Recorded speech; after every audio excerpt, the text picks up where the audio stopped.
자, 오늘 주제는 하나님의 창조 계획입니다. 친구 여러분, 하나님이 태초에 천지 만물을 창조하신데 계획이 있으시겠나? 계획이 없으셨겠나? 하나님은 철저하게 계획이 있는 분이야, 계획. 그러니까 우리가 성경을 읽을 때 뭐 하나님의 권능, 하나님의 능력으로 창조하셨습니다. 이것도 중요하지만 전혀 우리가 일반 예배 때 쉽게 듣지 못하는 그 설교, 또 이 설교를 그런 때 할 때는 조금 무거워요. 하나님은 철저하게 계획이 있습니다. 예수님을 이 땅에 보내신 것도 계획이 있고 십자가에 죽으신 것도 계획이 있고 창조에도 틀림없는 하나님의 계획이 있어요. 계획 없이 하나님이 창조를 시작하실 리가 없거든요.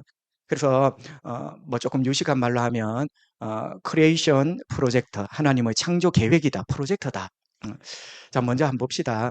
살살 우리가 한번 건드려 봐요. 이제 먼저 하나님의 이제 창조 방식, 창조 의미.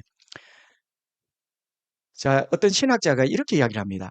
압도적인 권위로 창조하신 창조주다. 여러분 밑줄 거 압도적인 권위. 그 압도적인 권위가 뭐냐면 이스라 신이 있었더라. 친구야, 뭐가 느껴지노?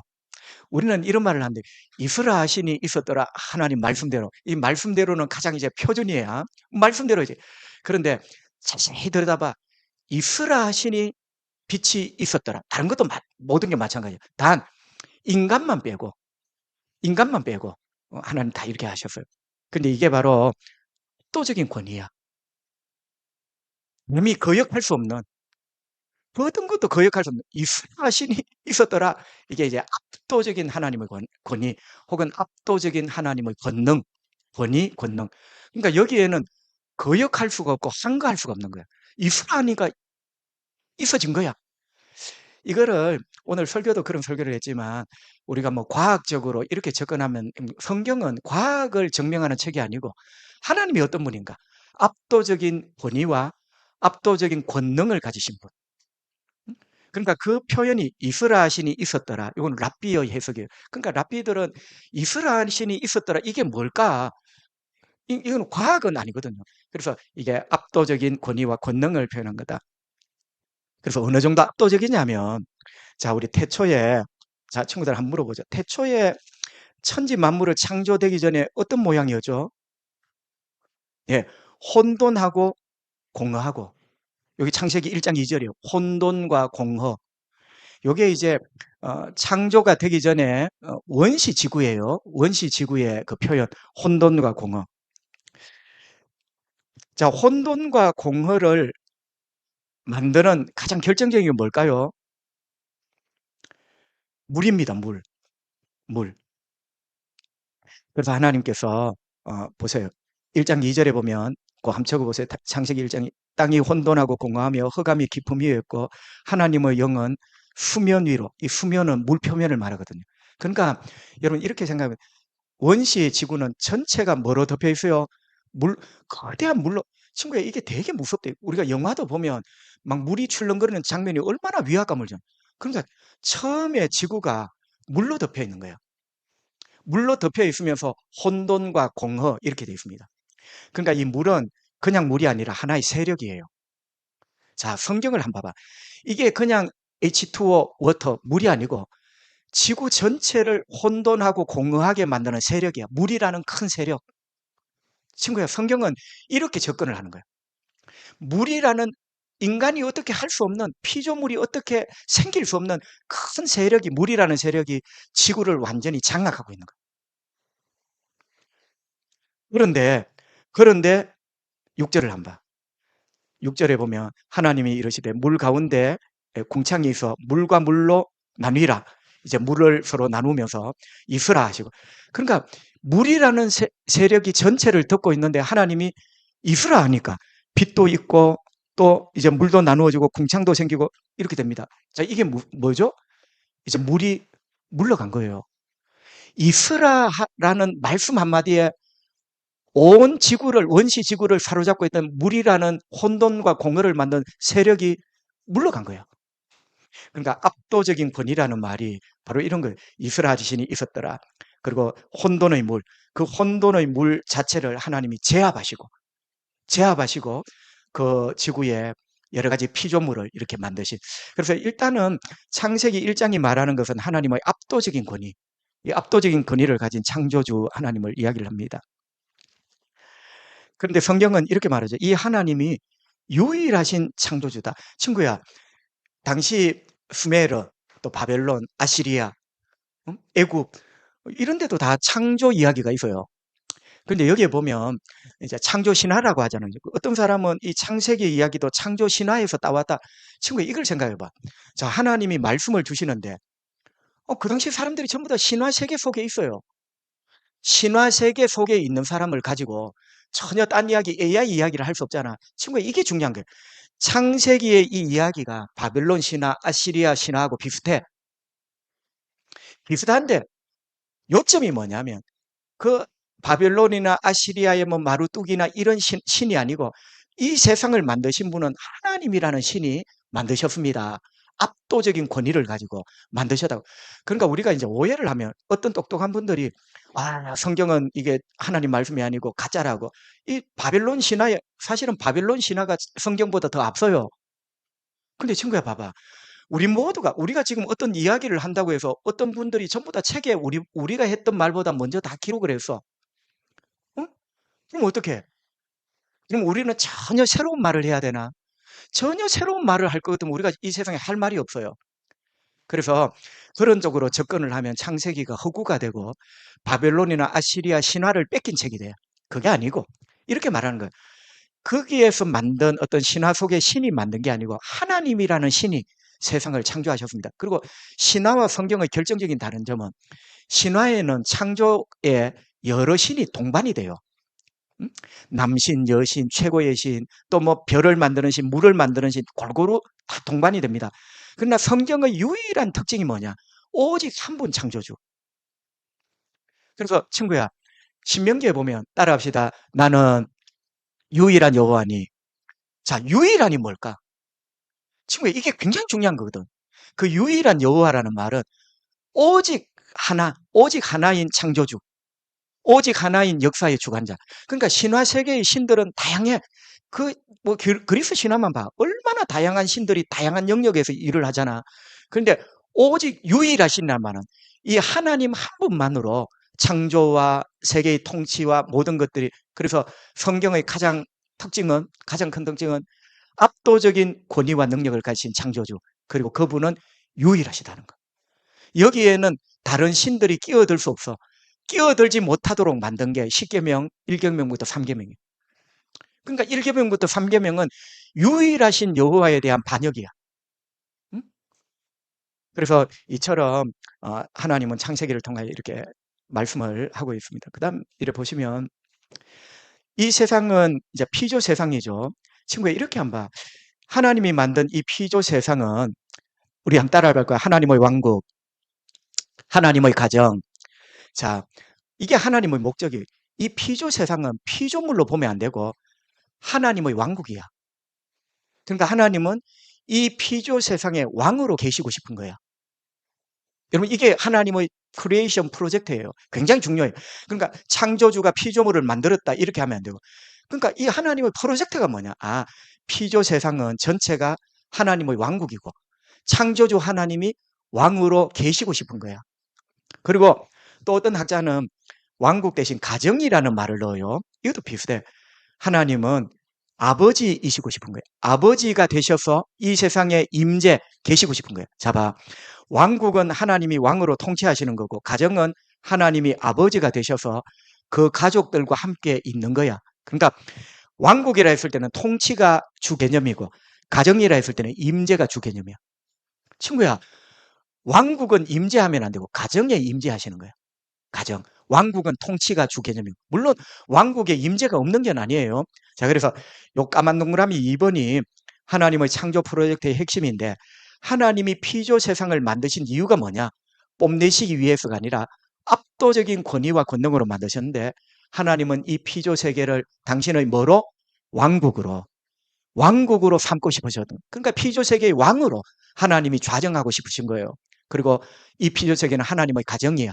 그 가정의 아버지로 그 가정 한가운데 임재하고 싶은, 거하고 싶은. 자, 이것이 1차적으로 구현된 곳이 어딥니까? 자, 구현된 곳이 세상은 왕국, 가정, 이걸 1차적으로 구현된 곳이라는 말은 실현되어 나타난 곳이에요. 어디죠? 에덴이지, 에덴. 친구야, 에덴 동산과 다른 세상은 구분을 해야 돼. 자, 친구야, 한번 물어보자. 이 세상, 이거는 참 어려운 이야기인데, 우리가 하나님이 아닌다면 몰라. 이게 맞느냐, 저게 맞느냐, 이렇게 왈가불가 하면 안 되고, 에덴 동산에 아담과 하와가 있을 때, 에덴 동산 말고 다른 세상이 있었겠나, 없었겠나? 친구야, 봐봐. 다른 세상이 없으면 땅을 정복하라는 그 땅은 어디야? 그리고 아담과 하와가 쫓겨나잖아. 에덴 동산에서 쫓겨나잖아. 거기서 가인을 낳아. 가인을 낳으니까 가인이 금방 결혼을 해. 그 사람들은 또 어디서 생긴 사람입니까? 그러니까 이거를 과학적으로, 논리적으로, 역사적으로 접근을 하면 안 되고, 성경은 하나님의 뜻과 하나님의 프로젝트를 설명하기 위한 어떻게 보면 장치예요. 응? 자, 그러면 나는 이렇게 생각해요. 일단은 에덴 동산 말고 다른 세상도 존재를 했습니다. 하나님이 세상을 만드셨잖아. 근데 에덴 동산은 뭐죠? 하나님이 프로젝트가 구현된 곳이에요. 자, 그러면 에덴 동산은 하나님의 통치와 임재가 있는 뭐죠? 궁정이고. 친구야, 에덴 동산을 동산으로 보면 안 되고, 잘 봐봐. 에덴 동산은 왕이신 하나님이 계시는 궁정이야. 또 하나님이 계시는 성전이에요. 자, 우리 한번 따라합시다. 궁정, 성전, 가정, 요걸 보여주는 게 에덴 동산이야. 그러니까 하나님의 전체 프로젝트가 하나님은 피조 세계의 왕으로 통치하고 싶으시고, 피조 세계를 가정으로 삼아 거기에 거하는 아버지가 되고 싶어. 아버지라는 말은 은혜를 베푸는 자야. 응? 그런데 그거를 보여주는 샘플이 뭐죠? 구현된 게 에덴 동산이야. 그러니까 에덴 동산은 친구야, 단순히 놀이동산이 아니라, 에덴 동산은 하나님의 궁정으로 봐야 된다. 또 하나님이 계시는 성전으로 봐야 된다. 그리고 하나님이 계시는 가정으로 봐야 된다. 친구야, 그렇다면 밑에 하기 전에 에덴 동산이 하나님의 궁정이면 백성은 누구예요? 아담과 하와지. 그러니까 아담과 하와는 최초의 인류이기 전에 하나님 나라의 백성이야. 에덴 동산이 성전이라면 거기서 제사장은 누구예요? 아담이지. 아담이 제사장이야. 그러니까 아담이 제사장 역할을 못한 거야. 왜? 마귀를 허용을 했잖아. 친구야, 제사장은 철저하게 부정한 것을 막아내는 게 제사장이야. 자, 그런 관점으로 봐. 왜 아담이 실패했겠나? 그는 단순히 따먹었다 이렇게 접근을 하면 안 되고, 아담이 제사장이야. 이 성전을 지키는 제사장이야. 그런데 제사장은 절대로 성전 안에 부정한 것을 허용을 하면 안 돼요. 들어오도록 하면 안 돼. 그런데 뱀이 들어오도록 하고 거짓말이 들어오도록 하잖아. 그러니까 제사장 아담이 실패한 거예요. 이제 이렇게 보면 이렇게 해석이 되는 거죠. 그리고 가정으로 보면 아들 아담과 하와가 아빠의 말에 불순종한 거죠. 자, 이렇게 우리가 여러 가지로 이제 하나님의 창조 프로젝트 속에 이렇게 볼 수가 있다. 자, 아담을 창조합니다. 아담을 흙으로 빚어 하나님의 숨을 불어넣어 만드셨다. 특별히 하나님의 형상으로 창조되었다. 자, A.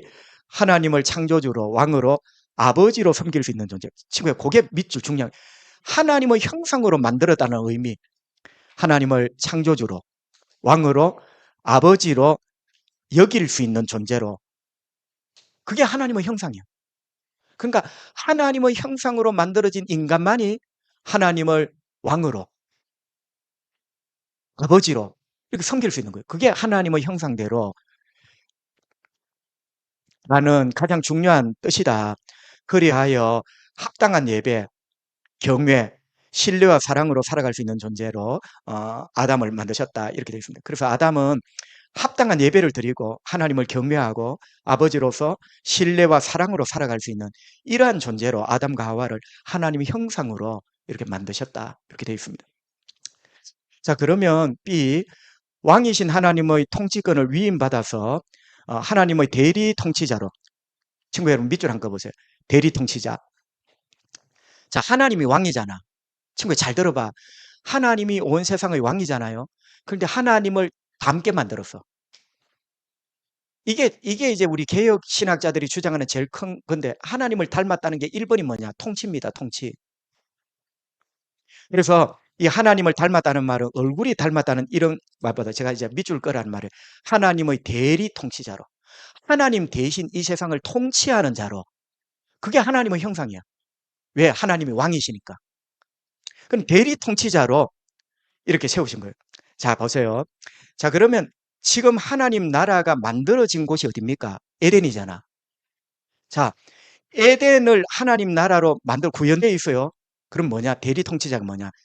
이 세상을 에덴 같은 나라로 만들라는 거예요. 그게 하나님이 아담에게 주신 그 명령이야. 아담아, 에덴을 봐. 여기가 완전한 하나님 왕국이야. 내가 있고 네가 있어. 여기가 가정이야. 그러면 내가 나를 담는 존재로 만드는데 너도 이 하나님이 통치하시는 것처럼 너도 대리 통치를 해야 돼. 여러분, 그 대리 통치가 이 세상을 에덴 동산처럼 만드는 거예요.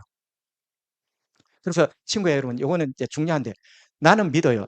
에덴 동산은 구현된 하나님 나라고, 에덴 동산 말고 다른 세계가 분명히 있었어요. 에덴 동산은 샘플이야. 하나님 나라예요. 그러니까 아담을 보고 온 세상을 에덴 동산처럼 만들라는 거예요. 하나님이 통치하시는 세계, 하나님을 아버지로 모시는 가정 같은 세상. 여러분, 이해되죠? 이제 이 아담의 위치가 굉장히 중요해지는 거예요. 아, 하나님의 형상대로 만들었다는 말이 이제 와닿기 시작하는 거예요. 하나님이 왕이시니 너도 대리 통치. 하나님 어떻게 통치해야 되느냐? 에덴 동산처럼 세상을 그렇게 만들거라. 그게 네가 해야 될 통치야. 이렇게 된 겁니다. 그리고 또 한 가지는 아까 에덴 동산이 성전이라면 하나님의 제사장으로 이 세상을 하나님께 드리라. 네가 하나님의 제사장으로 세상 사람들이 하나님을 예배하도록 만들어라. 그럼 둘 다 돼요. 에덴 동산이 왕궁이라면 하나님의 대리 통치자로 세상을 통치하고, 뭐처럼? 에덴 동산처럼 평화롭게, 평화의 나라로. 네가 제사장이라면 이 세상 모든 사람들을 하나님을 경외하는 사람들로 네가 만들어야 된다. 그래서 아담은 대리 통치자, 작은 왕이고 제사장입니다. 이 에덴 동산이 그런 거예요. 그래서 단순히 놀이동산으로 보면 안 된다. 자, 그 밑에 한번 보세요. 아담은 성전 제사장이다. 그래서 친구 여러분, 하나님이 아담에게 에덴 동산을 관리하라 합니다. 친구야, 이거는 성전을 관리하라는 거야. 이 동산 관리를 보면 안 돼요. 성전 관리라는 거야. 그러니까 성전 관리의 가장 핵심이 뭐죠? 부정한 것이 들어오면 안 돼. 뱀의 침입. 친구야, 요걸 한번 생각해. 이게 절묘하거든. 에덴 동산이 성전이야. 그게 하나님이 계셔. 그럼 제사장은 아담이야. 아담이 제사장 노릇을 해야 돼. 제사장의 제1번 임무는 더럽고 부정한 것을 성전에 들으면 안 돼. 그래서 그 당시 옛날에 그 성전에 들어올 때 전부 다 씻고 목욕을 하고 옷도 갈아입고 이러하잖아. 부정한 것을 유입을 하면 안 되는 거예요. 그러니까 이 뱀이 들어오게 한 이 관리가 안 된 거예요. 친구야, 아담이 사실은 뱀한테 거짓말로 속아 넘어갔잖아. 어떤 신학자는 이렇게 말해. 에덴 동산에 뱀이 들어오게 한 자체가 벌써 제사장으로 부실했다는 거야. 이 뱀이라는 간사한 존재가 이 성전에 들어오면 안 돼. 여기부터 사단이 난 거야. 근데 들어오면 안 되는데 그의 거짓말을 듣고 그 제사장 직무가 완전히 무너져 버린 거죠. 제사장은 하나님 앞에 복종해야 될 자인데 하나님처럼 될 것이라는, 친구야, 한번 봐. 제사장이 하나님처럼 될 것이라는, 그거는 제사장의 타락이지. 그리고 조금 순서가 바뀌었지만 왕의 대리자. 아까 뭐죠? 우리가 1장에 보면 조금 이따 나오네. 다스려라. 우리 한번 따라해볼까요? 땅을 다스려라. 친구야, 동산을 관리하라. 관리하라는 것은 성전 관리고, 다스리라는 것은 왕의 이 동사예요. 동사예요. 그러니까 온 세상을 다스리는데, 왕이신 하나님의 대리 통치자로 다스리는데 무력으로 다스리면 안 돼. 에덴 동산처럼, 에덴 동산이 샘플이야. 응? 구현된 하나님의 왕국이야. 에덴 동산처럼 온 세상을 다스리라고 아담을 하나님의 형상으로 만드신 거예요. 이게 이제 창조 프로젝트죠. 그죠? 자, 세상에 하나님을 경외하게 하고 왕이신 하나님의 사역에 동참하도록 하는 일을 하라. 자, 그 다음 한번 봅시다. 자, 하나님의 창조 프로젝트. 자, 까만 동그라미 1, 창조 계획이 있었으니 지금까지 쭉 설명을 했어요. 에덴을 중심으로 아담은 뭐로? 제사장으로 에덴을 거룩하게 해야 돼요. 친구야, 에덴 동산이 성전이야. 하나님 계신. 그러니까 아담은 제사장이지. 성전을 거룩하게 관리를 해야 돼요. 그리고 왕의 대리자로 어떻게 해요? 왕이신 하나님을 잘 섬기고 경외해야 된다. 요 두 가지. 아담은 제사장으로 성전 관리를 잘해야 된다. 그래서 뱀을 에덴 동산에 기어 들어오게 한 자체가 관리가 잘못된 거예요. 친구, 여기부터 이제 끝장이 난 거야. 그리고 왕이신 하나님을 잘 섬기고 경외해야 된다. 자, 창세기 1장 28절 하나님이 그들에게 복을 주시며 하나님이 그들에게 이르시되 생육하고 번성하여 땅에 충만하라. 땅을 정복하라. 바로 땅을 정복하라잖아. 그리고 그 다음에는 다스리라. 모든 생물을 다스리라. 땅에 있는 모든 생물을 다스리라. 친구 여러분, 이게 왕의 대리자예요. 대리 통치자. 대리 통치자로서 왕이신 하나님이 아담에게 주시는, 거기 한번 동그라미를 한번 쳐봐요. 충만하라, 정복하라, 다스리라. 세 가지 동사가 나오죠. 충만하라. 그러니까 왕이신 하나님의 백성들은 충만합니다. 땅에 번성하죠. 이게 복이죠. 그죠? 그 다음 땅을 정복하라. 그러면 정복하라는 것은 막 옛날에 유럽 사람들이 남미, 북미, 인디안 땅에 깃발 꽂고 십자가 꽂고 죽이고 이렇게 땅을 차지하라, 그런 말이 아니라 정복하는 이유가 다스리는 거예요. 그러니까 대리 통치자로, 하나님의 대리 통치자로 이 세상을, 친구야, 그래서 봐. 땅이 있잖아. 에덴 동산 말고 땅이 있잖아. 땅. 에덴 동산은 구현된 성전, 구현된 하나님 나라고, 그 밖의 세상을, 그 밖의 세상이 어떤 세상인지 모르는데 하나님이 아담에게 왕이신 하나님처럼 네가 다스려서 에덴 동산과 같은 나라를 만들라는 거예요. 여러분, 이거는 인간이 받은 굉장히 큰 특권이야. 영광이에요. 그래서 하나님이 그냥 인간을 창조하신 게 아니라 하나님의, 왕이신 하나님의 대리 통치자로 이 세상을 왕이신 하나님이 다스리는 나라같이 만들라는, 그래서 하나님이 에덴 동산을 미리 보여주신 거예요. 이게 하나님 나라라고. 응? 죄가 없고 평화롭고 하나님과 같이 사는, 보여주신 거죠. 자, 그리고 왕의 대리자로 온 세상을 잘 다스려서 하나님을 경외하고 하나님을 잘 섬기도록 해야 된다. 이게 땅을 정복하고 다스리라는 말의 뜻이다.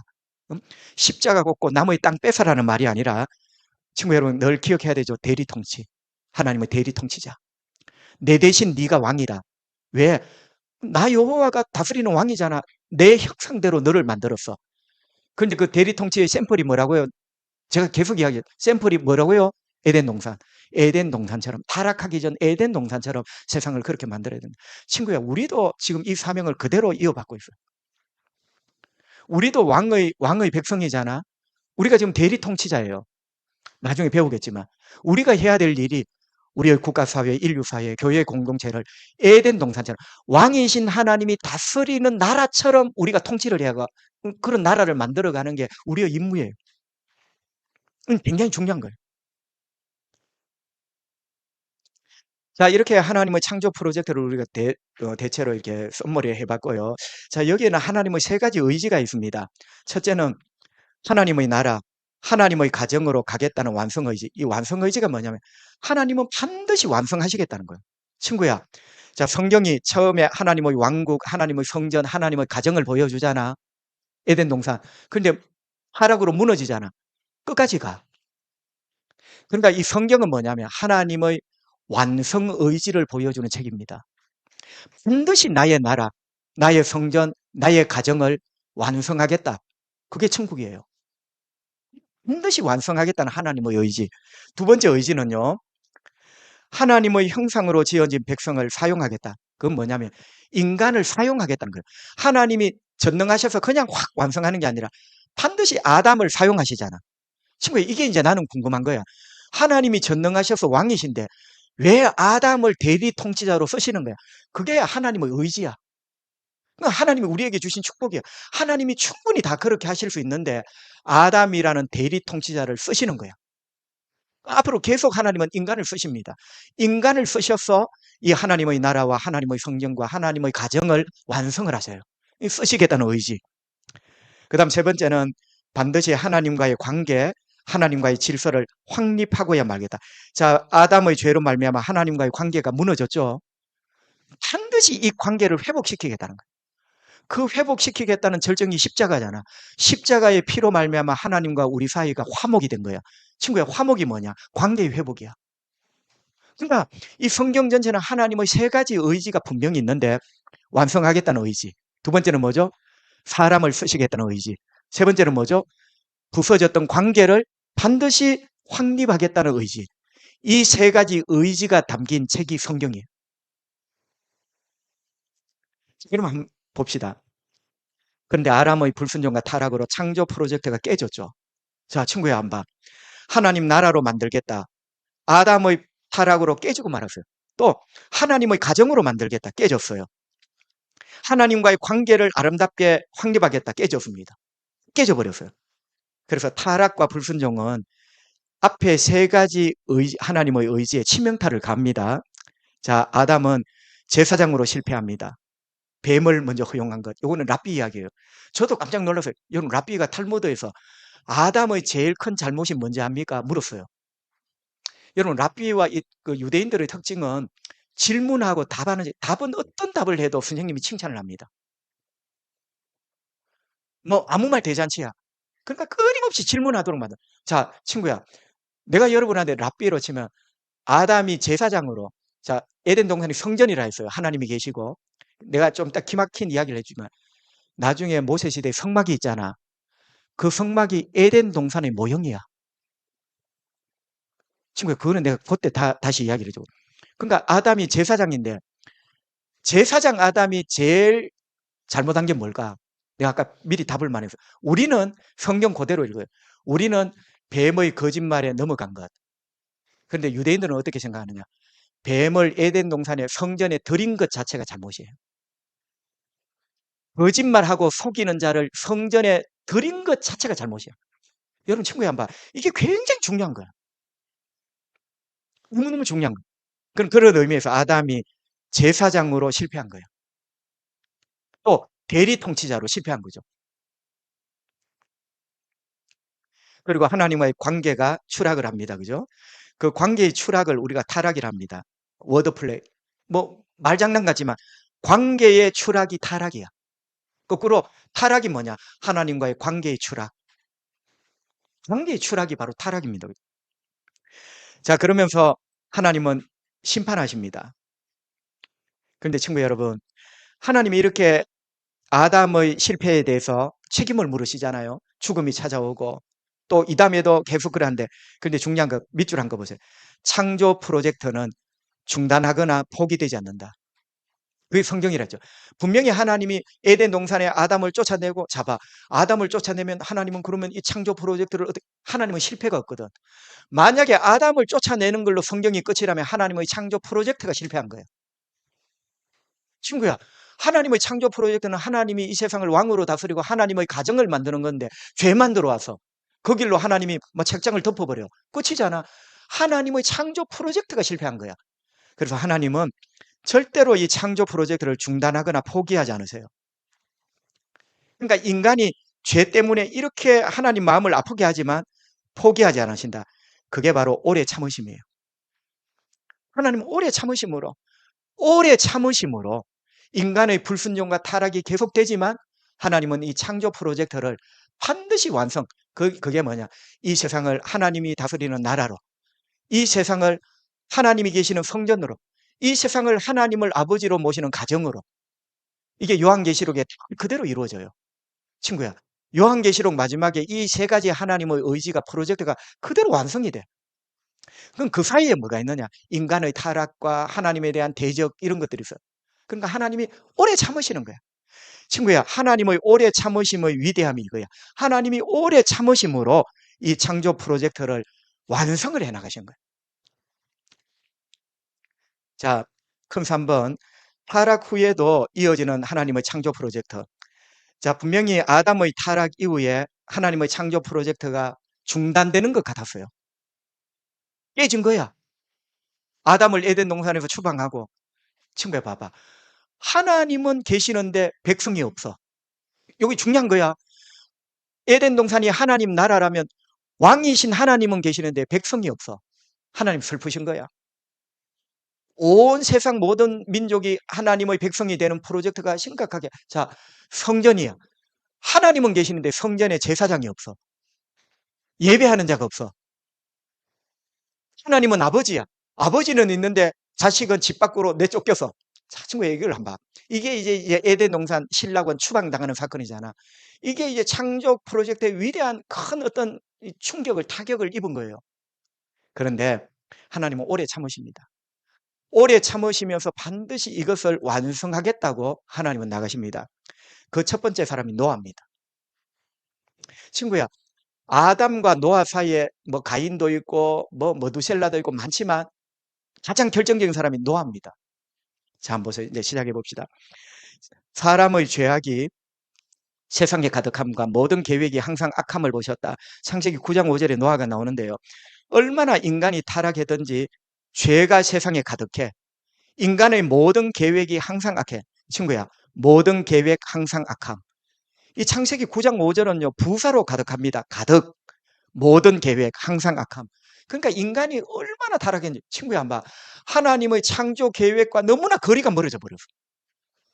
아니, 온 세상을 창조주 하나님을 경외하도록 만드는데 모든 인간이 생각하는 것 자체가 늘 악해. 이 정도로 하나님과 멀어져 버린 거예요. 그래서 하나님이 한탄하시고 근심하시고 심판하시기로 작정을 하십니다. 그래서 하나님이 드디어 심판한다. 이런 인간을 나의 백성으로 내가 볼 수 없다, 이 땅에. 이렇게 하나님이 심판을 작정을 하십니다. 자, 심판하시는데요. 친구야, 재밌는 게 있어. 창세기 7장 10절부터 12절에 보면 7일 후에 홍수가 땅에 덮이니 노아가 600세 되던 해 둘째 달 곧 그 달 11의 날이라. 친구야, 이런 표현은 노아의 홍수가 역사적이라는 표현이에요. 이 뭐 600세 되던 날 둘째 달 11의 날이 몇 월 며칠이냐 이게 아니고 항상 몇 년 몇 월 며칠을 책에 언급하는 것은 역사적으로 있었던 사실이다. 이걸 지금 강조하는 그 특유의 이 셈족 어법이죠. 그죠? 이 날짜를 이렇게. 이건 역사적인 사실이다. 그런데 그 다음 한번 보세요. 그날에 큰 기품의 샘들이 터지고 하늘의 창문들이 열려 40주야를 비가 땅에 쏟아졌더라. 자, 친구 여러분. 홍수가 40주야가 쏟아지면서, 자, 제가 퀴즈. 세상이 다 잠겼잖아요. 다 잠겼는데 그 물이 어디서 왔을까요? 자, 물이 두 가지로 모였어요. 자, 첫 번째 물은 하늘에서 내린 비입니다. 40일 동안 40주야로 내렸다. 또 하나의 물이 있어요. 친구야, 한번, 그 유인물 한번. 큰 기품의 샘. 큰 기품의 샘은 따라합시다. 샘은 터지고 하늘문은 열리고, 하늘문이 열리는 게 비야, 비. 하늘문이 열려서 내리는 물이 비고. 그런데 아래 물 봐. 기품의 샘이 터지고, 이거는 땅 속에 있는 물이 터진 거예요. 친구야, 비만 내린 줄 알지? 아니야. 땅 속에 있는 큰 기품의 샘. 이게 뭐 요즘 말로 하면 지하수겠지, 그죠? 지구의 지하에 엄청난 물이 있는데 지각 변동이 일어나면서 이 물이 터져서 땅 위로 다 올라온 거야. 친구야, 이걸 보면 물이 왜 온 땅을 덮었는가 이해가 돼. 그래서 우리가 그냥 읽으면 홍수인 줄 알지만 아니, 위에서 비가 40일 동안 내리면서 땅 아래에 모든 물들이 다 터져 올라온 거야. 자, 그러면 친구야, 한번 방금 이 장면이 굉장히 이상하잖아. 자, 처음에 창세기 1장 2절이 뭐죠? 혼돈하고 공허하고 지구 전체가 어떻게 물, 기품, 이 기품이라는 게 깊은 물을 말해요. 친구야, 창세기 1장 2절 집에서 한번 기품이라 돼 있어. 기품. 그 기품이 뭐냐면 깊은 물을 말하는 거야. 그러니까 지구가 깊은 물로 다 둘러싸여 있었어. 그런데 하나님이 여섯 날 동안 이렇게 다 그 물을 빼시고 무토로 드러나고 무토로 드러나지 않는 물은 바다로 만드시고 이렇게 했잖아. 근데 봐, 이거는 이제 창세기의 거꾸로야. 이거를 이제 역창조를 합니다. 덮여있던 물을 벗겨서 창조를 하셨잖아. 그지? 그런데 이제는 창조된 세상을 물로 덮어버려. 이게 역창조예요. 그러니까 이 역창조는 하나님이 하신 심판 중에 최고가 역창조야. 덮여있던 물을 벗기시고 창조하신 그 세상을 물로 다시 덮어버릴 거예요. 어느 정도로? 노아 홍수의 특징이 뭡니까? 온 땅이 물로 다 덮인 거예요. 창세기 1장 2절이 뭐지? 온 땅이 물로 다 덮여졌던 지구. 야, 이런 절묘한 대조가 있어요. 친구야 봐. 대리 통치자의 역할, 제사장의 역할을 못했을 때 응? 세상은 죄로 가득하고 우리가 바로 못 살면 세상은 죄로 가득한 거야. 그 죄로 가득한 세상을 하나님이 심판하시는데 창조와 정반대쪽으로 심판을 하시는 거예요. 그러니까 이거는 우리 한국 사람들이 읽으면 잘 이해를 못 하는데 여러분 이 창세기를 쓴 모세가 썼다고 가정을 했을 때 이 기가 막힌 이런 어떤 반전을 우리가 그냥 생각에는 홍수인 줄 알았는데 역창조, 그 창조를 거꾸로 뒤집어 버린 거예요.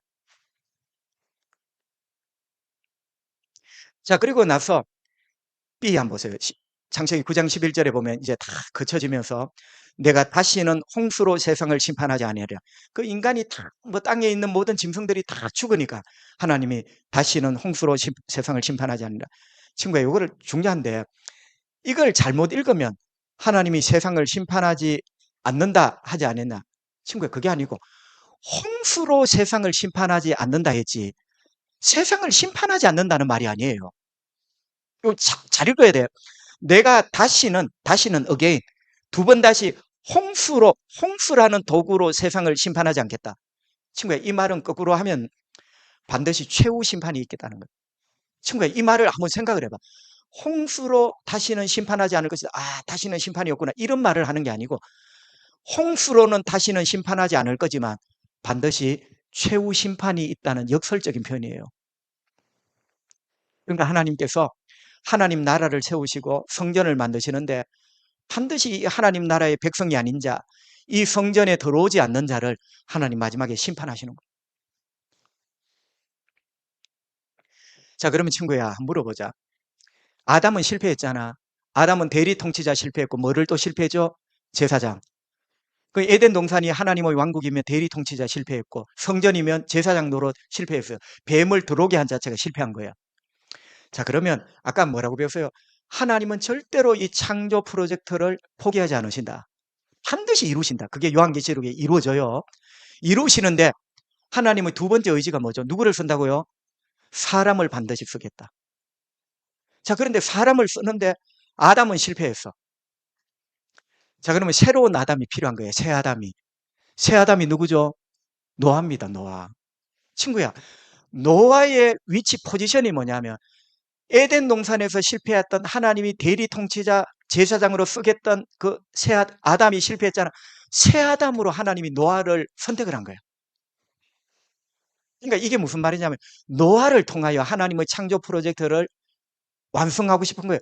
노아를 통하여 어떻게 이 세상 모든 사람들이 하나님을 왕으로 경외하고 이 세상 모든 사람들이 하나님을 예배하는 그러니까 노아가 제사장과 대리 통치자 역할을 하도록 하나님이 이렇게 꿈을 가지신 거죠. 자, 하나님은 노아에게 새 아담의 역할을 하도록 하셨다. 진짜로 한번 보여. 창세기 9장 1절부터 2절. 노아 홍수가 마치고 하나님이 노아와 그 아들에게 복을 주시며 아까 아담에게도 복을 주셨어요. 복을 주시며 그들에게 이르시되 생육하고 번성하고 땅에 충만하라. 땅의 모든 짐승과 공중의 모든 생애와 땅에 기는 모든 것과 바다의 모든 물고기가 너희 두려워하며 무서워하리니 이것들은 너희 손에 붙였습니다. 친구야, 어디 익숙하지? 앞에 말과 똑같은 건 아닌데 아까 어디서 봤잖아. 창세기 1장 28절.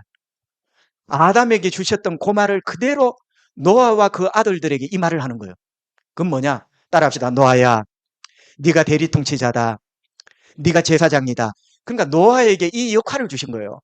네가 이제부터 왕이신 하나님의 대리통치자로 세상을 통치해야 돼. 응? 세상을 평화롭게. 그리고 네가 제사장으로 세상의 모든 사람들을 하나님께 예배하는 사람으로 네가 만들. 여러분 창세기 1장 28절 말씀을 노아에게 그대로 줘. 이게 뭐죠? 바로 노아가 새 아담이다. 첫 번째 에덴 동산의 아담이 실패했잖아. 대리통치자 제사장 실패했고 노아를 하나님이 새로운 아담으로 선발을 하는 거예요. 이 말씀을 이렇게 하죠. 그런데 친구 여러분, 노아도 실패합니다. 그러니까 결국 성경이 하고 싶은 말은 인간은 실패합니다. 인간은 안 돼요. 아담이 타락한 그 이후로 여러분 인간은 실패해요. 그 노아가 개인적으로 이제 포도주에 취해서 그죠? 벌써 이제 실패하는 거예요. 실패하고 여러분 노아가 괜히 자기가 실수해놓고는 자기 아들을 그 저주하죠. 가나안을 저주하면서 막 그렇게 합니다. 여러분 노아가 결국 대리 통치자 제사장의 역할을 실패합니다. 그리고 노아의 후손도 실패해요. 여러분, 노아의 후손들이 실패한 결정적인 그게 뭐죠? 결정적인 전개가 바벨탑입니다. 여러분, 바벨탑은요, 노아와 그의 아들들, 오늘 9장 9, 1절, 2절 보세요. 노아와 그의 아들들, 이 아들들은 후손을까지 포함하거든요. 자, 홍수 이후에 노아와 그의 후손들을 통하여 하나님은 이 세상이 하나님 나라가 될 것을 꿈꾸셨어요. 그리고 이 세상 전체가 성전이 될 것을 하나님은 기대하셨어요. 그런데 실패합니다. 노아부터 술 취해서 무너져요. 그리고 아들들부터 무너져요. 그리고 나중에 후손들이 퍼지면서 바벨탑을 샀죠. 친구야, 바벨탑을 샀는데 하나님이 왜 바벨탑을 무너뜨렸을까? 바벨탑이 하나님의 마음에 맞다면 하나님이 안 무너뜨리시죠. 오히려 돕겠죠. 그런데 무너뜨리셨다는 말은, 친구야, 바벨탑을 무너뜨렸다는 말은 심판을 상징하는 거예요. 이게 그냥 구조물이 무너진 게 아니라 하나님이 바벨탑에게 심판을 행하신 거야. 색다른 말이지. 자, 친구야, 바벨탑이라는 구조물이 무너진 게 아니고 하나님이 바벨탑에게 심판을 한 거야. 그런데 더 정확하게 말하면 바벨탑을 만들려고 작당한, 바벨탑을 만들려고 모여든 인간에게 심판을 한 거야. 그러면 바벨탑이 도대체 무엇을 잘못했기 때문에 하나님이 바벨탑에 심판을 하죠? 바벨탑의 표어가 뭡니까? 친구야, 잘 봐. 우리가 이 탑과 이 대를 어디에? 하늘에 닿게 하자. 친구 여러분, 이거는요, 아담이 하나님처럼 되겠다고 해서 선악과를 따먹은 것과 똑같은 거야. 이게 뭐냐면 우리 힘으로 하늘에 올라갈 수 있다는 거예요. 우리 힘으로 하나님이 될 수 있다는 거예요. 자, 에덴 동산에서 뱀의 그 일이 끝났는 줄 알았는데 바벨탑이 또 나타나는 거예요. 친구야, 말은 다르고 문장은 다른데 우리가 우리 힘으로 이 탑을 하늘에 닿게 하자라는 말은 우리도 하나님처럼 될 수 있다는 말. 야, 에덴 동산에 일어났던 그 말이 바벨탑이 그대로 있는 거야. 놀랄 노자야. 그러니까 이게 전혀 하나님 나라가 아니죠. 하나님 나라는 왕이 하나님 한 분뿐이셔야. 그런데 바벨탑은 우리도 왕이 될 수 있다는 거예요. 우리도 하늘에 우리 힘으로 올라갈 수 있다는 거예요. 그러니까 이게 전혀 하나님 나라가 아니잖아. 그리고 하나님을 경배하는 예배가 아니고 우리가 하나님처럼 될 수 있다. 그러니까 바벨탑은 또 다른 에덴 동산 뱀의 유혹입니다. 실패예요. 자, 그 다음에 이제 등장하는 인물이 아브라함입니다. 자, 아브라함의 포지션은 어딥니까? 새로운 아담이 필요했는데, 새로운 아담이 누구요? 새로운 노아. 노아가 실패했습니다. 그럼 새로운 노아가 필요합니다. 새로운 노아가 누구죠? 아브라함이에요. 여러분, 계보가 이렇게 되는 거예요. 이제 노아가 실패했으니까 이제 아담부터 이어오는 새로운 아담, 새로운 노아가 필요한 거예요. 노아가 실패했으니까. 대리 통치자, 제사장 역할을 노아가 실패한 거예요. 그 실패의 증거가 바벨탑. 바벨탑이 목사님 왜 실패의 증거입니까? 우리 힘으로 이 탑을 하늘에 닿자. 우리도 하나님이 될 수 있다. 이거는 에덴 동산의 그 뱀의 유혹하고 똑같은 말이에요. 그래서 새로운 노아가 필요한데, 친구 여러분, 그 새로운 노아가 아브라함이에요. 그래서 하나님은 아브라함을 통하여 창조 프로젝트를 이어갑니다. 그러니까 하나님은 오래 참으세요. 이런 인간을 오래 참으시고 하나님은 반드시 이 창조 프로젝트, 온 세상을 하나님 나라로 만들고 하나님의 백성을 삼고 하나님을 예배하는 예배자로 삼고 끊임없이 나아가죠. 자, 여기도 한번 보세요. 창세기 22장 17절부터 여기 또 17절부터 17절, 17절, 18절. 내가 너에게 큰 복을 주고 내 시로, 목사님 친구 여러분 항상 큰 복을 주고 너의 시로 크게 번성하여 하늘의 별과 같고 바닷가의 모래와 같게 하리니 내 시가 대적의 성문을 차지하리라. 내 시로 말미암아 천하 만민이 복을 받을 것이니 이는 네가 나의 말을 준행하였습니다. 친구 여러분, 줄을 한꺼번에 너의 시로 말미암아, 이 시는 후손을 말해요. 너의 후손으로 말미암아 천하 만민이 복을 받을 것이다. 친구 여러분, 한번 물어봅시다. 천하 만민이 받는 복이 뭘까요? 친구 여러분, 오늘 주제를 한번 생각해봐. 천하 만민이 받는 복은 전부 다 빌라를 사고 아파트를 사는 게 아니고, 천하 만민이 받는 복은 천하 만민이 왕이신 하나님의 백성이 되는 것. 천하 만민이 하나님을 섬기는 거룩한 예배자가 되는 것. 여러분, 영적인 복이에요. 여러분, 이걸 이제 이해를 하셔야 돼요. 아브라함에게 말씀하신 천하 만민이 너와 너의 후손을 통하여 복을 받는다는 그 복이 뭐냐? 이 창조 프로젝트를 이해를 해보세요.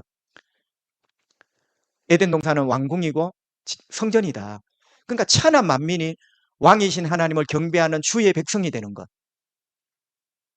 천하 만민이 하나님을 두려워하는 예배자가 되는 것. 그러니까 이 세상 전체가 하나님의 나라가 되고 하나님의 성전이 되는 것. 그게 마지막에 이루어지는 거예요. 예수님이 다시 오셔서. 그걸 하나님이 아브라함에게 또 한 번 이야기를 하는 거예요. 이제 조금 구체적이죠. 그래서 친구 여러분, 아브라함에게 가장 중요한 포인트는 하나님이 아브라함에게 주신 그 복, 천하 만민이 너의 씨로 말미암아 받는다는 그 복이 뭐냐? 그 복을 이해하는 게 제일 중요한 거예요. 그래서 이 창조 프로젝트의 그 연장선에서 이 복을 이해를 하면, 그래서 결국 너의 씨는 1차적인 씨는 이삭입니다. 그런데 궁극적인 씨는 누구죠? 예수 그리스도죠. 그리고 더 중요한 게 있어요. 예수 그리스도를 통하는데 예수 그리스도를 믿는 우리입니다. 여러분, 예수 그리스도를 믿는 우리를 통하여 세상 모든 사람들이 왕이신 하나님을 경배하는 주의 백성이 되고, 그게 하나님이 우리에게 주신 사명이에요. 조금 이따 다시 말씀을 드리겠습니다. 자, 이렇게 쭉 하고 그 창세기 15장 9절부터 17절은 생략을 하도록 하겠습니다. 이 부분은 친구 여러분 읽어보면 하나님과 아브라함에게 언약을 맺습니다. 그러니까 이 언약은 뭐냐면, 거기 적어놔 보세요. 내가 이루마. 여러분, 내가 이루겠다는 거예요. 너의 씨를 통하여 천하 만민이 하나님을 경배하는 백성이 되고 하나님을 예배하는 예배자가 되고. 친구야, 하나님이 아브라함에게 말씀하셨잖아. 그런데 이걸 하나님이 반드시 이루겠다는 거예요. 그게 15장 9절부터 17절에 있는 이게 언약이 언약. 언약은 뭡니까? 하나님이 내가 너를 쓰지만 이거는 내가 이룰게. 내가 이루마. 이렇게 하는 거예요. 그런데 이루는데 친구 여러분, 거기 줄을 한번 꺼보세요. 그때 언약을 할 때 짐승을 쪼갭니다. 짐승을 보면 10절에 보시면 순양하고 산비둘기, 참 순양과 암염소를 가지고 왔는데 새는 쪼개지 않고 이 양과 염소를 중간을 쪼갰어요. 그러니까 그 당시 언약은, 친구의 나를 한번 봐. 쪼개잖아. 이 쪼갰다는 말이, 자, 이게 탈무드에 그대로 나와요. 염소를 쪼갰잖아. 쪼갠 사이로 언약 당사자 둘이가, 언약은 당사자가 있잖아. 둘이가 지나가요. 그럼 쪼갰다는 거는 뭐 어떻게 쪼갰을까? 쪼개어서 테이블이 있잖아요. 한쪽에 염소 몸통 반토막, 쪼갠 거 반토막, 또 한쪽에 반토막, 이렇게 둡니다. 이 사이로 지나가는 거예요. 거리를 두고 이 사이로 지나가는 거예요. 이 사이로 왜 지나가느냐? 내가 이 언약을 어기면 이 쪼개어진 짐승의 몸처럼 될 것입니다. 이게 고대 언약의 표시예요. 여러분, 우리처럼 막 약속 도장 찍고 이런 거 아닙니다. 내가 이 언약을 어기면 그래서 짐승을 둘로 쪼개는 거예요. 쪼갠 사이로 언약 당사자가 지나가는 거예요. 그런데 친구 여러분, 하나님과 아브라함이 언약을 맺었는데, 자, 상식적으로 하면 이 둘 쪼개진 사이로 누가 지나가야 됩니까? 아브라함과 누구? 하나님. 아브라함과 하나님이 언약의 당사자 둘이 다 지나가야 돼요. 근데 끝에 한번 보세요. 17절 한번 봐요. 17절 보면 해가 져서 어두울 때에 연기 나는 화로가 보이며 타는 횃불이, 하나님이 횃불처럼 등장을 하세요. 횃불처럼, 불처럼 등장을 하셔서 쪼갠 고기 사이로 지나더라. 친구 여러분, 밑줄 한번 꺼봐. 한번 물어보자. 이 쪼개어진 암염소, 염소 몸통 사이로 누가 지나갔어요? 하나님이. 그럼 아브라함은 지나갔나 안 지나갔나? 친구야, 아브라함이 지나갔다는 말은 없어. 나는 이 구절을 읽을 때마다 가슴이 두근거리는 게, 하나님이 당신의 목숨을 걸고, 이게 말이 이상한 거야. 하나님이 뭐 어떻게 죽을 수 있나? 죽지 않는 신이잖아. 그런데 하나님이 당신의 생명을 걸고 하나님만이 지나가신 거야. 아브라함은 지나갈 필요가 없어. 왜? 하나님이 내가 목숨을 걸고 내가 너에게 했던 말 지킬게. 이룰게. 여러분, 아브라함이 했던 말이 뭐죠? 너의 씨를 말미암아 온 세상이 어떻게 하나님의 백성이 되고 하나님을 예배하는 예배자가 되고 마침내 하나님 나라가 되는. 여러분, 하나님이 생명을 걸고 이렇게 언약을 세운 거예요. 그게 예수님 아닙니까? 예수님. 그래서 하나님이 목숨 걸고 이렇게 합니다. 그리고 친구 여러분 한번 보세요. 그 13절, 14절에 보면 하나님이 언약을 세우고 지나가기 전에 13절 여호와께서 아브라함에게 이르시되 너는 반드시 알라 너희의 자손이 이방에서 객이되어 그들을 섬기겠고 400년 동안 너희의 자손을 괴롭히리라. 그들이 섬기는 나라를 내가 징벌하며 그 후에 너희의 자손이 큰 재물을 이끌고 나오리라. 이게 출애굽이거든요. 자, 처음에는 친구야, 처음에는 아브라함의 후손이 애굽에 들어갔다가 400년 후에 애굽에서 나와 출애굽을 해. 그래서 하나님이 먼저 예언을 하십니다. 입애굽, 애굽으로 너의 후손이 들어간 다음에 야곱의 가족 70명이 들어가죠. 요게 여러분 하나님 나라예요. 그때 하나님 나라는 70명이 하나님 나라예요. 그런데 하늘의 별처럼 400년 뒤에 나올 때 보세요. 하늘의 별처럼 되어 나오죠. 하나님 말씀대로 1차적으로 이루어진 게 출애굽이야. 여러분, 요 말씀이 1차적으로 이루어진 게 출애굽입니다. 하늘의 별처럼 되어서 나와. 그런데 2차적으로 완전히 이루어지는 게 이 세상 마지막 날 구원받은 성도들을 다 주님 불러 모으시는 그 나라. 그런데 친구 여러분 아십니까? 애굽에 들어갔다가 다시 나오잖아. 자, 성경에 애굽에 들어갔다가 다시 나오는 게 아브라함이 한 번 그랬고 아브라함의 자손이 또 한 번 그래요. 그리고 또 한 사람이 있어요. 이거 맞추면 다음 시간에 한 달 뒤가 될지 두 달 될지 애굽에 들어갔다가 다시 나온 또 한 사람이 있어요. 누굴까요? 군시렁. 야, 방금 누가 무슨 말을 했는데 방금 누가 말을 했어요? 방금 이 어디서 누가 무슨 말을 했잖아. 야, 그래 용기가 예수님이에요. 친구야, 예수님이 아가야 때 헤롯 왕이 다 죽인다니까 천사가 빨리 피해라. 어디로 갑니까? 애굽으로 피해요. 애굽으로 피했다가 훗날 이제 헤롯이 죽었으니까 올라오느라 애굽에서 나옵니다. 친구야, 나는 진짜로 옛날에 깨닫기 전에 이상한 게 왜 예수님이 애굽으로 들어가셔서 애굽에서 나왔을까? 이 말씀 그대로예요. 응?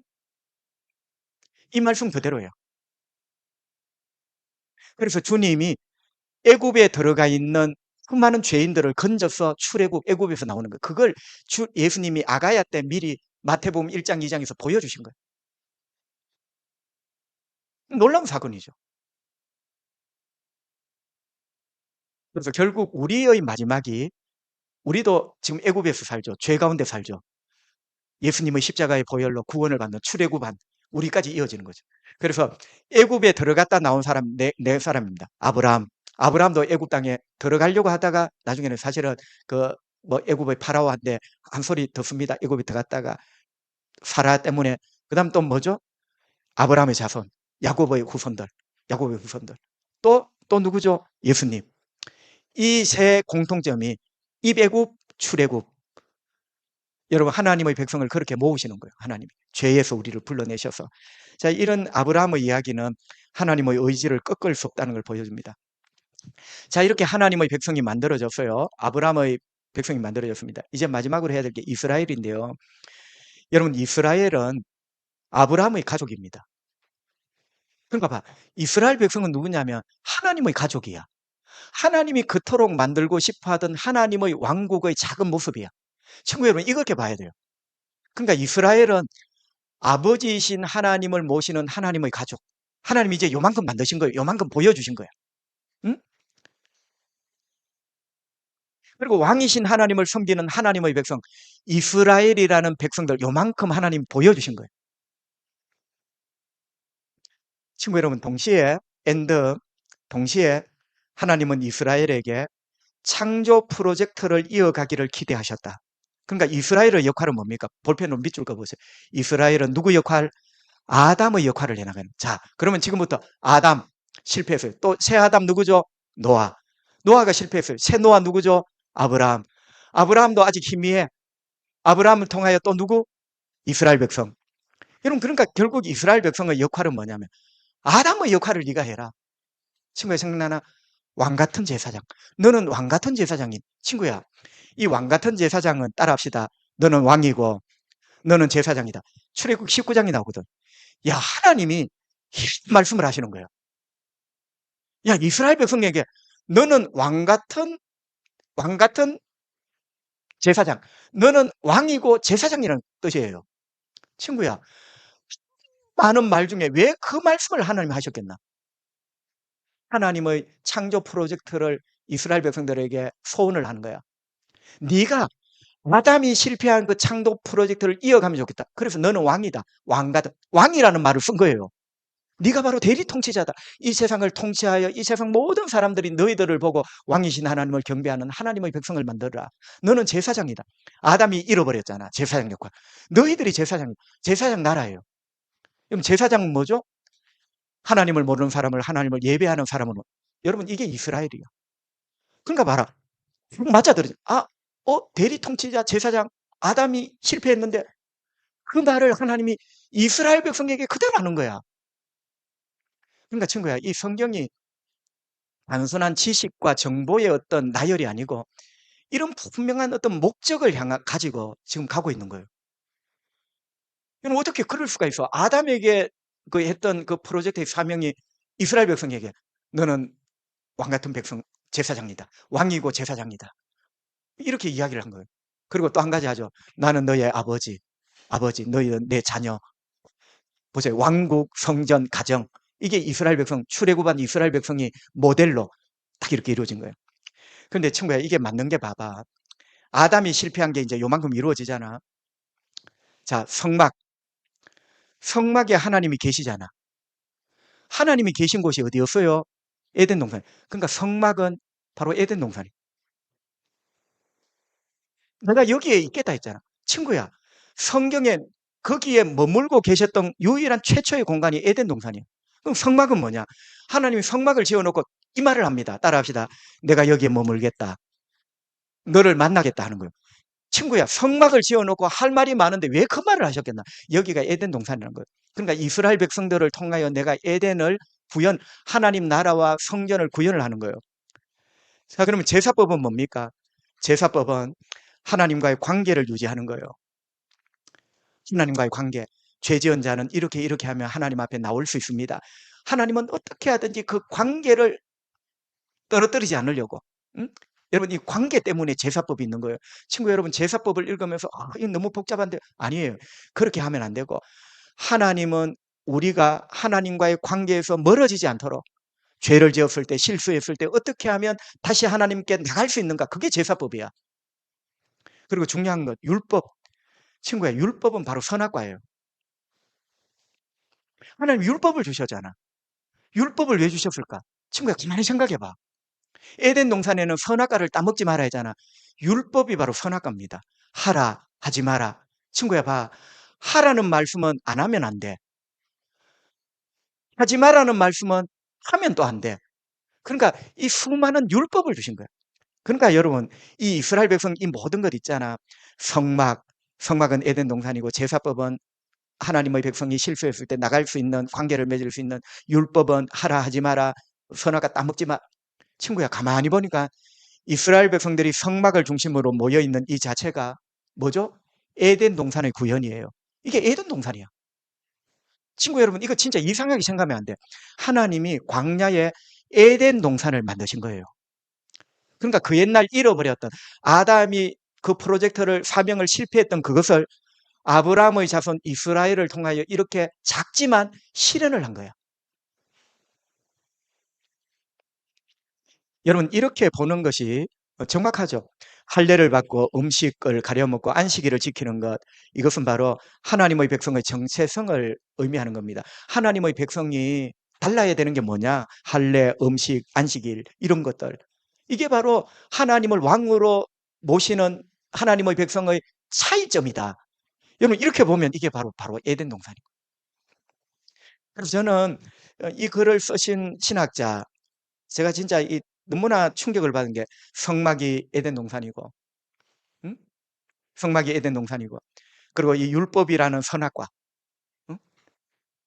그러니까 하나님이 따먹지 말아야 되는데 결국 이제 율법을 어기죠, 그죠? 친구야, 결론적으로 이스라엘 백성들이 성공합니까, 실패합니까? 실패하죠. 왜냐하면 이 선악과를 따먹잖아. 또 율법을 어기잖아. 친구야, 율법을 어기는 게 선악과를 따먹는 거예요. 되었다 싶었는데 또 어기고 마는 거예요. 그런데 하나님은 포기하지 않으십니다. 자, 제가 가진 페이퍼 이제 마지막 페이지 이제 다 왔어요. 이스라엘 백성들이 이제 타락을 하죠. 완악하고 패역하고 겨우 하나님이 에덴 동산 모형을 만들어 놨는데 여기까지 되었는데 이스라엘 백성들이 실패하고 맙니다. 이스라엘 백성들 역시도 율법을 어기면서 선악과를 따먹죠. 율법이라는 선악과를 따먹으면서 아담이 했던 그 행동을 그대로 이렇게 하고 마는 거죠. 자, 마지막 네 번째, 하나님의 창조 프로젝트의 완성, 결국 예수 그리스도를 통하여 완성된다. 자, 보세요. 아담, 새 아담들. 새 아담들은 누구였죠? 노아, 이스라엘 백성들, 다윗 후손들, 다윗 왕의 후손 왕들. 이 전부 다 이 사람들이 새 아담이에요. 친구들아, 이 사람들이 다 새 아담들이야. 그런데 다 실패해. 하나님의 창조 프로젝트가 뭐죠? 온 세상 사람들이 하나님을 왕으로 경배하는 것. 또 온 세상 사람들이 이 세상이 성전이 되어 왕이신 하나님을 예배하는 것. 그게 하나님의 창조 프로젝트인데 아담에게 그걸 맡기신 거예요. 그래서 아담은 대리 통치자고 제사장이에요.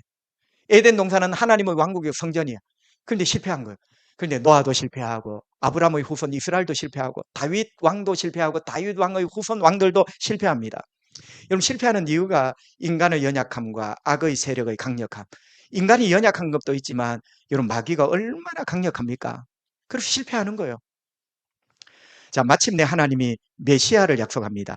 이 메시아를 통하여 창조 프로젝트를 완수를 합니다. 완성을 해요. 그 메시아가 바로 예수입니다. 자, 로마서 5장 14절 제가 한번 읽어볼게요. 그러나 아담으로부터 모세까지 아담의 범죄와 같은 죄를 짓지 아니한 자들까지도 사망이 왕노릇하였더니 아담은 오실 자의 모형이다. 결국 여러분, 이런 말입니다. 아담은 오실 분, 앞으로 장차 어떤 분이 오실 것인데, 자, 아담 다음에 새 아담이 있죠. 새 아담이 와야 되잖아. 노아가 새 아담인가, 아브라함의 후손 이스라엘이 새 아담인가, 다윗 왕이 새 아담인가, 모두 새 아담이 아니었어요. 모두 실패했어요. 그런데 진짜 오실 새 아담이 왔어요. 그분이 바로 예수입니다. 그래서 친구 여러분, 좀 이상한 말인데요. 성경은 예수님을 마지막 아담이라 부릅니다. 여러분, 이게 참 놀랍지 않습니까? 마지막 아담이 뭐냐? 자, 그러면 우리가 지금까지 아담 실패해서 새 아담, 노아, 새 노아, 이스라엘 백성. 그래서 계속 지금 새 아담, 새 아담, 새 아담이 오는 거예요. 근데 다 실패해. 안 돼. 그런데 마지막 아담이라는 것은, 이 마지막 아담은 하나님이 보내신 새 아담인데, 이 창조 프로젝트를 완성할 새 아담인데 더 이상 올 필요가 없는 이분이 완성하는 아담. 여러분, 이 아담이 완성을 하는 거야. 그래서 마지막 아담이에요. 더 이상의 새로운 아담이 올 필요가 있다 없다? 없는 거예요. 여러분, 이만희도 올 필요가 없고 올 필요가 없는 거예요. 이 아담은 마지막 새로운 아담, 마지막 새로운 아담인데 마지막 아담이에요. 여러분, 그래서 성경이 예수님을 왜 마지막 아담 혹은 둘째 아담이라는가? 굉장히 중요한 의미가 있거든요. 바로 아담을 통하여 하나님이 만드시고자 했던 그 창조 프로젝트를 예수님을 통하여 하나님이 완성을 하신 바로 이런 장면을 우리가 알 수 있습니다. 그래서 예수님이 바로 마지막 아담이다. 예수님이 새로운 아담인데 완성하신 마지막 아담이다. 이렇게 되어 있죠. 그리고 아까 제가 말씀드렸죠. 그죠? 마태복음 2장 14절, 13절, 20절, 21절 보면 예수님이 애굽에 들어가셨다가 애굽에서 나옵니다. 아까 아브라함이 예언했던 그 이야기가 그대로 여러분, 예수님이 지금 마지막 아담이에요. 애굽에 들어가셨다가 애굽에 있던 모든 자를 끌어내 오십니다. 죄 속으로 들어가셨다가 죄 가운데 있는 모든 자를 끌어내 오십니다. 구원하십니다. 여러분, 그게 입애굽과 출애굽의 의미예요. 입애굽이 뭐냐? 예수님은 하나님의 아들이시면서 죄 안으로 들어오신 거예요. 우리 안으로 들어오신 거예요. 죄인이 되신 거예요. 출애굽은 뭐냐? 죄 안으로 들어오셔서 애굽에 있는 우리 죄인들을 다 끄집어 나오신 거예요. 여러분, 예수님의 이런 모습, 이게 마지막 아담의 모습이죠. 완성을 하는 거예요. 그래서 하나님을 왕으로 경배하는 주의 백성을 만드시고 어떻게 해요? 하나님을 모르는 자들을 하나님을 예배하는 자들로. 여러분, 마지막 아담 예수가 지금 이 일을 하시잖아요.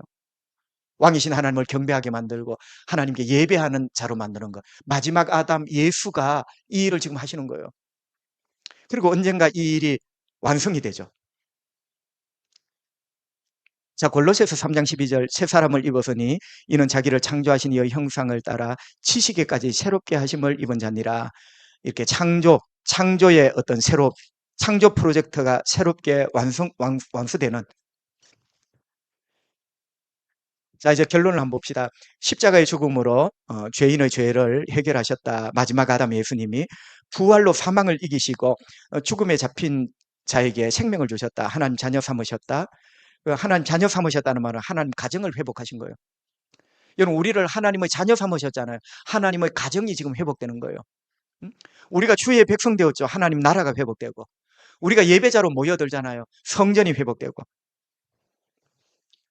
그리고 장차 악을 멸하시고 영원한 새 하늘과 새 땅으로 우리를 들이십니다. 그리고 세상 모든 자녀들이, 여러분, 그 새 하늘과 새 땅에 들어온 모든 사람들이 하나님을 왕으로 찬양하고 하나님을 영원히 예배하는 예배자로, 여러분, 이 새 하늘과 새 땅이 에덴의 회복이에요. 그래서 친구 여러분, 성경을 내가 여기 깜빡했는데 마지막으로 요한계시록을 한번 찾아봅시다.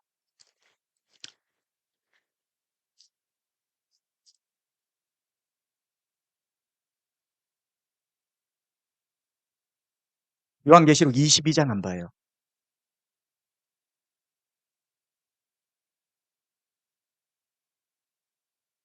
요한계시록 22장에 보면 또 그가 표정같이 맑은 생명수 강을 내게 보이니, 여러분, 새하늘과 새 땅이니까 강이 있어요. 강이.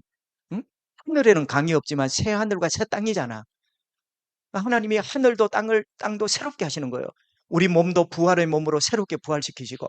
자, 그래서 생명수 강을 내게 보이신데, 하나님과 및 어린 양의 보좌로부터 생명수 강이 흘러나오는데 길 가운데로 흐르더라. 강 좌우에 뭐가 있어요? 생명나무가 있어요. 자, 친구 여러분, 이 생명나무가 원래 어디 있었죠? 에덴 동산에 있었잖아. 그러니까 봐. 기가 막힌 게, 성경은 생명나무로 시작하여 마지막에 이제 생명나무가 회복이 되는 거예요. 생명나무가 이제 이야기를 하는 거예요. 그러니까 새하늘과 새 땅 완성된 하나님의 나라는 에덴의 회복입니다. 하나님의 창조 프로젝트의 완전한 회복이 새하늘과 새 땅이에요. 거기에 바로 인간이 하지 못했던 생명나무가 드디어 이제 등장을 하는 거예요. 거기에 누구든지 갈 수 있는 이런 위대한 길이 열린 거예요. 그래서 그 일을 한 아담이 누구라고요? 마지막 아담, 예수. 왜 예수님이 마지막 아담인가? 새 아담 오면서 마지막 완성을 하신 아담. 그런 의미에서 예수님이 마지막 아담이다. 이렇게 하면서 이제 새 하늘과 새 땅이 만들어지고 에덴이 회복되는 이런 모습을 보고, 그 새 하늘과 새 땅에 구원받은 모든 자들이 모여 왕이신 하나님을 경배하고, 맞죠? 모든 자들이 모여. 그 새 하늘과 새 땅은 성전이야. 성전이 따로 있는 게 아니라 그 자체가 성전이에요. 하나님을 영원토록 예배하자는 요한계시록에서. 드디어 하나님의 창조 프로젝트가 요한계시록에서 마지막 아담 예수님을 통해 이루어진 거예요. 친구 여러분, 그래서 성경은 단편적으로 이렇게 보는 것보다, 오늘 제가 조금 어려운 주제지만 이렇게 전체적으로 이렇게 한번 보는 시각도 키워놓으면 좋지 않을까, 여러분에게 이렇게 부족한 강의를 하게 되었습니다. 잘 경청해 주셔서 고맙고, 다음에 또 뵙도록 하겠습니다.